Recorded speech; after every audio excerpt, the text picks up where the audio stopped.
ನಮೋ ವಾಲ್ಮೀಕಿಯೇ. ನಮಸ್ಕಾರ ಬಂಧುಗಳೇ. ನಾನು ನಿವೃತ್ತ ಪ್ರಾಧ್ಯಾಪಕ ಡಾಕ್ಟರ್ ಅರ್ಜುನ್ ಪಂಗಣ್ಣವರ್.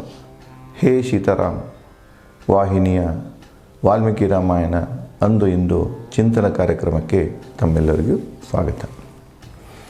ನಾನು ಹಿಂದಿನ ಸಂಚಿಕೆ ಅಂದರೆ 83ನೇ ಸಂಚಿಕೆಯಲ್ಲಿ ಕೈಕೇಯಿಯ ಒಂದು ಕೋರಿಕೆಯ ಮೇರೆಗೆ ಮಂಥರೆಯು ಮಾರ್ಗೋಪಾಯವನ್ನು ಹೇಳ್ತಾಳೆ. ಏನು ಸೂಚಿಸ್ತಾಳಂದರೆ, ನೀನು ಕೋಪಗ್ರಹದಲ್ಲಿ ಬಿದ್ದಿರು, ದಶರಥ ಬರ್ತಾನೆ, ಏನೇ ಅವ ಆಮಿಷಗಳು ನೋಡಿದ್ರು ಅದಕ್ಕೆ ನೀನು ಒಪ್ಪಬೇಡ.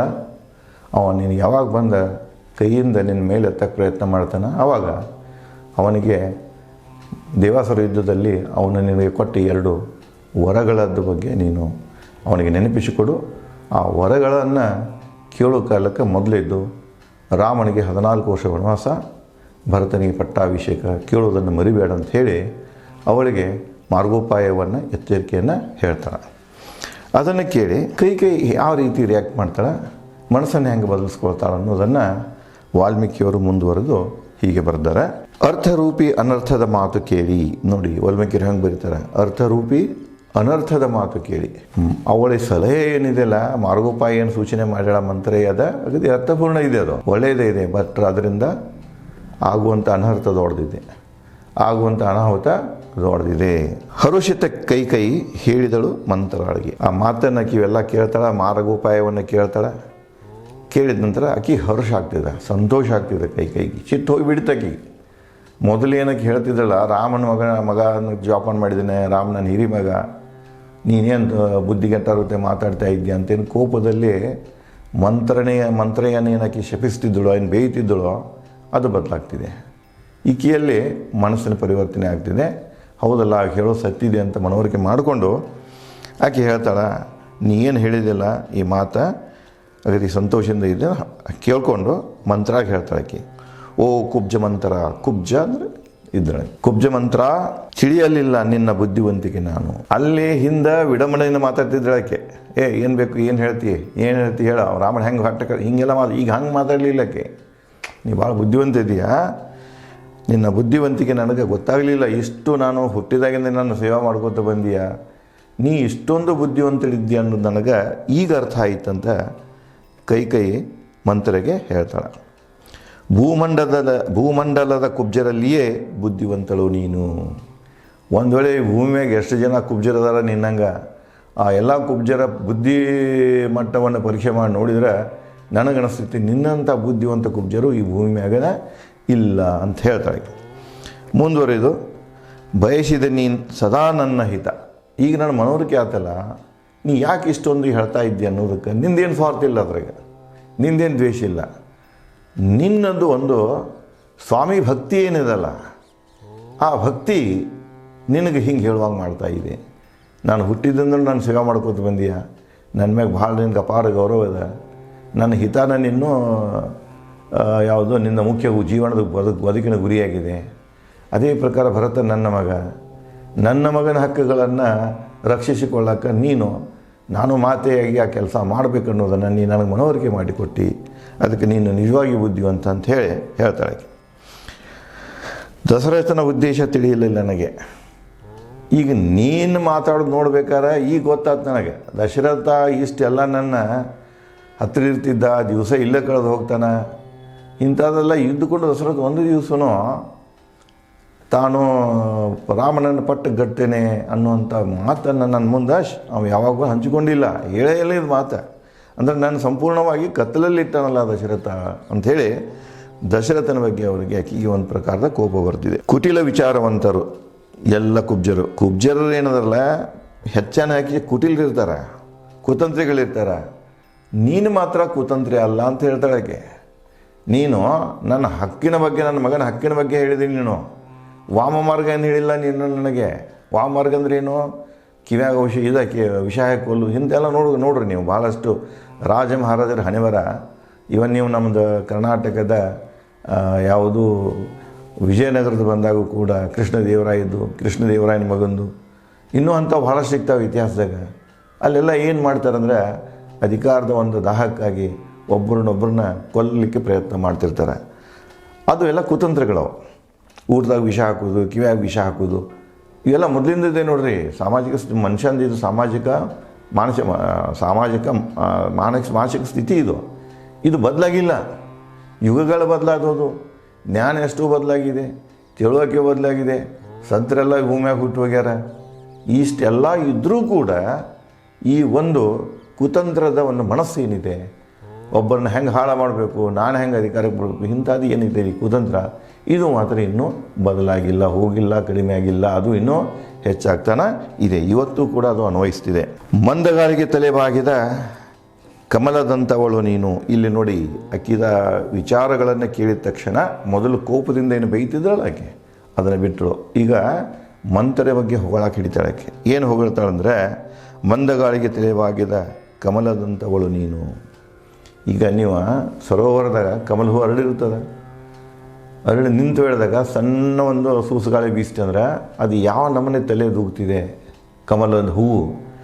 ನೀನು ಹಾಗೆ ಕಾಣ್ತಾ ಇದ್ದೀಯ ನೋಡಿ, ಹೇಗೆ ಆಕೆಯನ್ನು ಮುಖಸ್ತುತಿ ಮಾಡೋಕ್ಕೆ ಶುರು ಮಾಡಿ ಹೇಳಕ್ಕೆ, ಹೊಗಳಕ್ಕೆ ಶುರು ಮಾಡಿ ನೋಡ್ರಿ. ಕವಿ ಅಂದರೆ ಹೀಗಿರ್ತಾರೆ. ಅದು ನಿಮಗೆ ಗೊತ್ತಿರಬೇಕು. ಇವ್ರ ಸಹಿತ ಆಂಗ್ಲ ಸಾಹಿತ್ಯ ಶೇಕ್ಸ್ಪಿಯರ್ದು ಬರ್ತಿದೆ. ಹೆಣ್ಣನ್ನು ಒಲಿಸುವ ವಿಧಾನ ಭಾಳ ಸರಳಿದೆ. ಹೆಣ್ಣನ್ನು ಸೌಂದರ್ಯ ಹೊಗಳಿದರೂ ಸಾಕು, ಸೌಂದರ್ಯವಂತಿ ಅದಾದರೂ ಇಲ್ಲ, ಆ ಪ್ರಶ್ನೆ ಇಲ್ಲ. ನಿನ್ನ ಆ ಕ್ಷಣದ ಒಂದು ನಿನ್ನ ಸ್ವಾರ್ಥವನ್ನು ತಿಳಿಸ್ಕೊಳ್ಬೇಕಾಗಿತ್ತಂದ್ರೆ ನೀನು ಹೆಣ್ಣನ್ನು ಹೊಗಳಿ ಬಿಟ್ಟುಬಿಡು, ಅದು ತಕ್ಷಣ ಮನಸ್ಸು ಬದಲಾಗ್ತಿದೆ ಅಂತ ಹೇಳ್ತಾರೆ. ಆ ವಿಚಾರಗಳೆಲ್ಲ ಇಲ್ಲಿ ಇವರು ಮೊದಲೇ ಮಂಡಿಸಿದ್ದುಂಟು. ಅದಕ್ಕಾಗಿ ಇವನು ಹೊಗಳಿ ಬಿಡ್ತಾಳಕ್ಕೆ.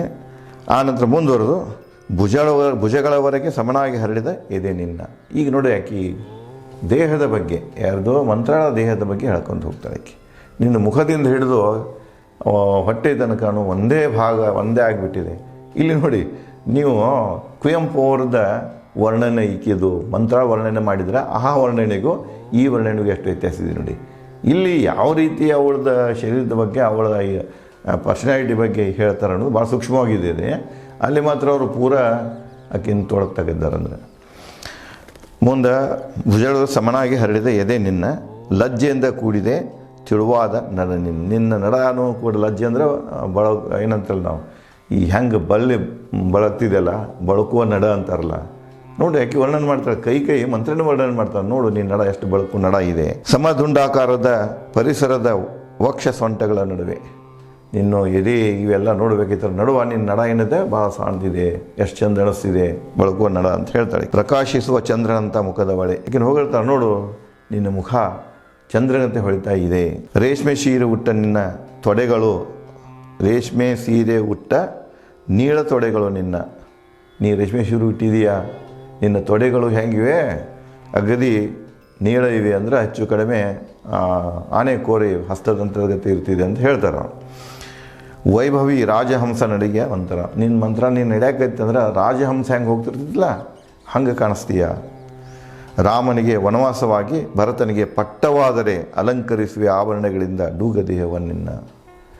ಒಂದು ವೇಳೆ ನೀನೇನು ಮಾರ್ಗ ಹೇಳಿಕೊಟ್ಟಿರಿ, ಆ ಮಾರ್ಗದಾಗ ನಾ ಯಶಸ್ವಿ ಆದ್ನಂದ್ರೆ, ನಿನ್ನ ಸಲಹೆ ನನಗೆ ಅದು ಕಾರ್ಯಗತವಾಯ್ತಂದ್ರೆ ನಾನೇನು ಮಾಡ್ತೇನೆ, ನಿನ್ನ ಈ ಕುಬ್ಜ ದೇಹಕ್ಕೆ ಎಷ್ಟು ಬೇಕಷ್ಟು ಒಡವೆ ಆಭರಣಗಳನ್ನು ತಂದು ರಾಶಿಯಾಗಿ ಸುರುತ್ತೇನೆ, ನಾನು ನಿನಗೆ ಏನು ಮಾಡ್ತೀನಿ, ಅಲಂಕಾರ ಮಾಡ್ತೀನಿ ಅಂತ ಕೈ ಮಂತ್ರಗೆ ಹೇಳ್ತಾಳೆ. ಕೈ ಹೊಗಳಿಕೆ ನುಡಿ ಕೇಳಿ ಮಂಥರ ಯಜ್ಞದ ಜ್ವಾಲೆಯಂತೆ ಉರಿಯುತ್ತಾ ನುಡಿದಳು. ಈಕೆ ಈ ನಮನೆ ಅವಳನ್ನ ಮುಖಸ್ತುತಿ ಮಾಡ್ತಾಳೆ. ಮುಖಸ್ತುತಿ ಮಾಡಿದರೆ ಅವಳಿಗೆ ಅದು ಮನಸ್ಸಿಗೆ ನೋವಾಗ್ತಿದೆ. ಯಾರಿಗೆ? ಮಂತ್ರಾಗ. ಕೋಪದಿಂದ ಅಗದಿ ಯಜ್ಞದಾಗ ತುಪ್ಪ ಸುರಿದುಕೊಳ್ಳಿ ಹೆಂಗೆ ಜ್ವಾಲೆ ಭಗ್ ಅಂತ ಹೇಳ್ತಿದ್ಲ, ಈಕಿದು ಒಂದು ಹೊಗಳಿಕೆಯನ್ನು ಕೇಳಿ, ತನ್ನ ಬಗ್ಗೆ ಈ ಆಡಿದಂಥ ಮಾತುಗಳನ್ನು ಕೇಳಿ ಆಕೆಯಲ್ಲಿ ಕೋಪದ ಜ್ವಾಲೆ ಮತ್ತಷ್ಟು ಹೆಚ್ಚಾಗ್ತಿದೆ. ಯಾರ್ದೋ? ಮಂತ್ರ ಅಂತ. ಇಮಿಡಿಯೇಟ್ ಹೇಳ್ತಾಳಕ್ಕೆ, ಜ್ವಾಲೆಯಂತೆ ಉರಿಯುತ್ತಾ ನುಡಿದಳು, ಓ ಕೈ ನೀರು ಹರಿದು ಹೋದ ಮೇಲೆ ಆನೆ ಕಟ್ಟು ಕಟ್ಟಿ ಫಲವೇನು? ನಂದೆಲ್ಲ ಬಿಡು, ನಾ ಸುಂದರದನೋ ಇಲ್ಲೋ, ನನಗೆ ನೀ ತಂದ ಅಲಂಕಾರ ಮಾಡು ಬಿಡು, ಇದು ನನಗೆ ಮಹತ್ವದಲ್ಲ. ಈಗ ಅವಕಾಶ ಇದೆ, ಈ ಅವಕಾಶವನ್ನು ನೀನು ಉಪಯೋಗ ಮಾಡಿಕೋ. ಅದಕ್ಕೆ ಎಷ್ಟು ಚಂದವಾಗಿ ಮಹಾತ್ಮೆಗಳನ್ನು ಬಳಸಿ ವಾಲ್ಮೀಕಿಯವ್ರು ಹೇಳ್ತಾರೆ ನೋಡಿ. ಏನು ಹೇಳ್ತಾರೆ ಅಂದರೆ, ಅಲ್ಲಿ ನಾನು ನೋಡಿನ ಇದೆ ಅದು ಏನಂದರೆ, ನೀರು ಹರಿದು ಹೋದ ಮೇಲೆ ಆನೆ ಕಟ್ಟು ಕಟ್ಟಿ ಫಲವೇನು. ನದಿಯಾಗ ನೀರು ಹರಿತದ, ನದಿ ತುಂಬಿರ್ತದ, ಹರಿದು ಹೋಗೋಕ್ಕಿಂತ ಮೊದಲು ಆನೆ ಕಟ್ಟು ಕಟ್ಟಿದ ಆ ನೀರು ಏನಾಗ್ತದೆ, ನಿಂತು ಬಿಡ್ತದ, ಸಂಗ್ರಹವಾಗಿ ನಿಲ್ತಿದೆ. ನೀನು ನದಿ ಹರಿದು ಹೋದ ಬತ್ತಿದ ನಂತರ ನೀ ಆನೆ ಕಟ್ಟಿ ಏನು ಮಾಡಾಕಿನಿ. ಅದನ್ನೇ ಅಲ್ಲಿ ನೀವು ಕಬೀರದಾಸರದೊಂದು ನೆನಪಾಗ್ತಿದೆ ದೋಹ. ಏನಂದರೆ, ಈಗ ಹೊಲ ಇದಿಲ್ಲ ನೋಡು, ಮನುಷ್ಯನಿಗೆ ವಯಸ್ಸಿದ್ದಾಗ ಜ್ಞಾನವನ್ನು ಗಳಿಸ್ಕೊಳ್ಬೇಕು, ಜ್ಞಾನದ ಅರಿವಾಗಬೇಕು, ಆತ್ಮದ ಅರಿವಾಗಬೇಕು. ಮುಪ್ಪಿನ ಕಾಲಕ್ಕೆ ನೀ ದೇವ್ರ ನೆನೆಸಾಕೈತಿ ಅಂದ್ರೆ ಏನಾಗ್ತಿದೆ ಅಂದರೆ ಅಲ್ಲಿ ಒಂದು ಹೇಳ್ತಾನೆ ನಾವು. ಏನಂದರೆ, ಹಕ್ಕಿ ಈಗ ಹೊಲ ಸೀತನೇ ಆಗಿರ್ತದೆ, ಸೀತನಿ ಭಾರತ ತುಂಬಿರ್ತದೆ, ತೆನೆಗಳೆಲ್ಲ ಸೀತನೇ ತುಂಬಿರ್ತದೆ. ಆ ವೇಳೆದಾಗ ಹಕ್ಕಿ ಕಾಯುವ ಅವಶ್ಯಕತೆ ಇರ್ತದೆ. ಅದಕ್ಕೆ ಸರಿಯಾದ ಸಮಯ ಅಂದರೆ ಸೀತನಿ ತುಂಬಿದಾಗ, ಈ ಜೋಳದ ಇದು ತೆನೆಗಳೆಲ್ಲ ತುಂಬಿದಾಗ ಆವಾಗ ಹಕ್ಕಿ ಕಾಯುವ ಅವಶ್ಯಕತೆ ಇರ್ತದೆ. ನೀ ಆವಾಗ ಹಕ್ಕಿನ ಕಾಯಲಿಲ್ಲ, ಎಲ್ಲ ಹಕ್ಕಿಗಳು ಬಂದು ತಿಂದು ನಿಂದ ಜೋಳದ ತೆನೆ ಏನಾಯ್ತನೋ ಕಾಳನ ಇಲ್ಲದಂಗೆ ಬೊಚ್ಚಾಗಿಬಿಡ್ತದೆ. ನೀ ಇಡೀ ಹೊಲನ ಬೊಚ್ಚು ತೆನೆಗಳಿಂದ ಕೂಡಿದಾಗ ಆವಾಗ ನೀನು ಹೊಲ ಕಾದು ಏನು ಉಪಯೋಗ, ಹಕ್ಕಿ ಕಾದು ಏನು ಉಪಯೋಗ ಐತಿ? ಸಮಯಕ್ಕೆ ಸರಿಯಾಗಿ ಹಕ್ಕಿ ಕಾಯಬೇಕು. ಇಲ್ಲಿ ಅದನ್ನ ಹೇಳ್ತಾಳೆ ಆಕೆ. ಇದು ಮಿಂಚು ಹೋತಂದ್ರೆ ಅವನ ಪಟ್ಟಾಭಿಷೇಕ ಆಗಿ ಹೋತಂದ್ರೆ ಆವಾಗ ನೀ ಏನು ಮಾಡಿದರೂ ಉಪಯೋಗ ಆಗುವುದಿಲ್ಲ. ಪಟ್ಟಾಭಿಷೇಕದಕ್ಕಿಂತ ಮೊದಲೇ ನೀನೇನು ಮಾಡಬೇಕು, ಈ ಅಡೆತಡೆಗಳನ್ನು ಒಡ್ಡಬೇಕು. ಎದ್ದೇಳು, ರಾಜನ ಮೇಲೆ ತಕ್ಷಣ ಪ್ರಭಾವ ಬೀರು. ಈಗ ಇದನ್ನೆಲ್ಲ ಹೊಗಳೋದು ಬಿಟ್ಬಿಡು. ಇಲ್ಲಿಂದ ಎದ್ದೇಳು, ನೀನು ರಾಜನ ಮೇಲೆ ಪ್ರಭಾವ ಬೀರುವಂಥ ಯೋಜನೆಯನ್ನು ಮಾಡು. ಅಂದರೆ ಎಲ್ಲಿ ಹೋಗಂತಳಕ್ಕೆ, ನೀ ಮೊದಲಲ್ಲಿ ಕೋಪಗ್ರಹವನ್ನು ಅಂತ ಹೇಳ್ತಾಳೆ. ಅದನ್ನು ಮುಂದುವರೆದು ಹೇಳ್ತಾಳಕ್ಕೆ, ಎದ್ದೇಳು, ರಾಜನ ಮೇಲೆ ಪ್ರಭಾವ ಬೀರು. ಏರಿದ ಕ್ರೋಧದಲ್ಲಿ ಬೀಸಾಕಿದಳು, ತೊಟ್ಟ ಆಭರಣಗಳನ್ನು ಕ್ರೋಧಗಾರ ಶೀರಿದಳು. ಕೈ ಕುಬ್ಜೆ ಮಾತು ಕೇಳಿ. ಆಕಿದೇನು ಮಾತು ಕೇಳ್ತಾಳ, ಕೇಳಿದ ತಕ್ಷಣ ಮೈಮ್ಯಾಗಿಂದ ಎಲ್ಲ ಒಡವೆಗಳನ್ನು ಆಭರಣಗಳನ್ನು ತೆಗೆದು ಒಗಿತಾಳೆ. ಅಲ್ಲಿ ಕೋಪಗ್ರಹ ಇರ್ತದೆ, ಕೋಪಗ್ರಹದ ಹೋಗಿ ನೆಲದ ಮ್ಯಾಗ ಬಿದ್ದು ಬಿಡ್ತಾಳೆ. ಯಾರು? ಕೈ. ವಿಶಾಲಾಕ್ಷಿ ಕೈ ಕ್ರೋಧಾಕಾರದ ವರಾಂಡದಲ್ಲಿ ನೆಲಕ್ಕೆ ಬಿದ್ದ ಚಿನ್ನದ ಸರದಂತೆ ಕಾಣುತ್ತೆ. ನೋಡಿ ಅಲ್ಲಿ ಕವಿ ಹೆಂಗೆ ಹೇಳ್ತಾನೆ ಆಕೆ. ಅಲ್ಲಿ ಏನು ಹೋಗಿ ವರಾಂಡದಾಗ, ಕೋಪಗ್ರಹದ ವರಾಂಡದಾಗ ಏನು ಬಿದ್ದು ಬಿಡ್ತಾಳೆ, ಕೆಳಗೆಲ್ಲ ಹರಿದು ಹೋಗೋದು. ನೆಲಕ್ಕೆ ಬಿದ್ದಾಗ ಹೆಂಗೆ ಕಾಣಿಸ್ತಿದ್ದಳಂದ್ರೆ, ಆಕೆ ನೆಲಕ್ಕೆ ಬಿದ್ದ ಚಿನ್ನದ ಸರದಂತೆ ಕಾಣ್ತಿದ್ದಾಳೆ. ಆಕೆ ಚಿನ್ನದ ಸರ, ಬಂಗಾರದ ಸರದಂತೆಯೇ ಕಾಣ್ತಿದ್ದಳು ಆಕೆ. ಯಾರು? ಕೈ. ಅಷ್ಟು ಸುಂದರ ಇರ್ತಾಳೆ ಆಕೆ. ನೆಲಕ್ಕೆ ಬಿದ್ದ ಚಿನ್ನದ ಸರದಂತೆ ಕಾಣುತ್ತಿದ್ದಳು. ರಾಮನು ವನವಾಸಕ್ಕೆ ಕಳಿಸಿ ಭರತನ ಪಟ್ಟಾಭಿಷೇಕ ಮಾಡಿ, ಇಲ್ಲವೇ ನಾ ಸಾಯುವುದಾಗಿ ದಶರಥನಿಗೆ ತಿಳಿಸಿ ಎಂದು ಮಂತ್ರಾಗಿ ಕೈ. ನೋಡಿ ಹೇಳಿಬಿಟ್ಟಾಳಕ್ಕೆ, ನಾ ಹೋಗಿ ಅಲ್ಲಿ ಬಿಡ್ತೇನೆ, ಮತ್ತು ನೀನು ಹೇಳಿಬಿಟ್ಬಿಟ್ಟು ಆಕೆ ದಶರಥಗೆ ನೀ ಬಂದು ಅದನ್ನು ಈ 2 ವರಗಳನ್ನು ಪೂರೈಸಲಿಲ್ಲ ಅಂದರೆ ನಾನು ಒಟ್ಟೆ ಹೇಳೋಲ್ಲ, ನನ್ನ ಪ್ರಾಣ ತ್ಯಾಗ ಮಾಡ್ತೀನಿ. ಇದು ಒಂದು ಪ್ರಕಾರದ ಸತ್ಯಾಗ್ರಹ. ಇದು ಜನರಿಗೆ ಹೇಳ್ತಾಳೆ, ನೀ ಕೊಟ್ಟದ್ದು ನನ್ನ ವಚನ ಪಾಲಿಸಬೇಕು, ಪಾಲಿಸಲಿಲ್ಲ ಅಂದರೆ ನಾ ಏನು ಮಾಡ್ತೇನೆ, ಪ್ರಾಣ ತ್ಯಾಗ ಮಾಡ್ತೇನೆ ಹೇಳ್ತಿ. ಇದನ್ನು ಸುದ್ದಿಯನ್ನು ನೀನು ದಶರಥನಿಗೆ ಮುಟ್ಟಿಸು ಅಂಥೇಳಿ ಮಂತ್ರಿಗೆ ಕೈ ಹೇಳ್ತಾಳೆ. ಮಾತು ಕೇಳಿ ಕೈಕೈಯ ಮಂತ್ರ ರಾಮನ ಹಿತದಲ್ಲಿ ನುಡಿದಳು. ಇಷ್ಟೇನು ಕೇಳ್ತಾಳ, ಇವನು ಚೇಂಜ್ ಆಗಿಲ್ಲ ಅಂತ ಗೊತ್ತಾದಕ್ಕೆ ಆಕೆ ಏನು ಮಾಡ್ತಾಳೆ, ರಾಮನ ವಿರೋಧವಾಗಿ ಕೆಲವೊಂದು ಶಬ್ದಗಳನ್ನು ಆಡ್ತಾಳೆ. ರಾಮನ ಪಟ್ಟಾಭಿಷೇಕವಾದಲ್ಲಿ ನೀನು ನಿನ್ನ ಮಗ ನಾಶ ಹೊಂದುವಿರಿ, ಮಗನ ಪಟ್ಟಕ್ಕಾಗಿ ಪ್ರಯತ್ನಿಸು.